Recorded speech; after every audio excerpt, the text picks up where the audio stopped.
त्यो मापदण्ड अनुसार त पशुपतिनाथ मन्दिर पनि भत्काउने अब किनभने बागमती खोलाकैबाट त छ त किनारमै छ पशुपतिनाथ मन्दिर के गर्ने त भत्काइदिने होइन पशुपतिनाथ मन्दिरलाई पनि त्यस्तो पर्छ भने पशुपतिनाथ पर्छ त अब खोलाबाट मिटर नाप्ने हो भने त पशुपतिनाथ मन्दिर पर्छ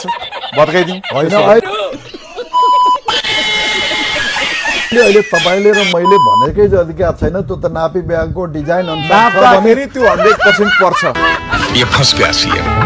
होइन पर्छ बागमती खोला किनारबाट नाप्ने हो भने होइन पर्छ भने पशुपतिनाथ मन्दिर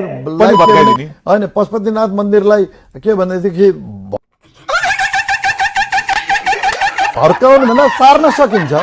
कसरी सार्ने भन्नु किन त्यो सार्न सकिन्छ नि कसरी सार्ने त भर्काउनु भन्दा सार्न सकिन्छ लाइव टेलीकास्ट हो रहा है बच्चे सब लोग देख रहे हैं कसरी सार्ने भन्नु त्यो सार्न सकिन्छ नि कसरी सार्ने त बस हवा निकल गई होइन त्यो मापदण्ड कटाएर सार्न सकिन्छ अथवा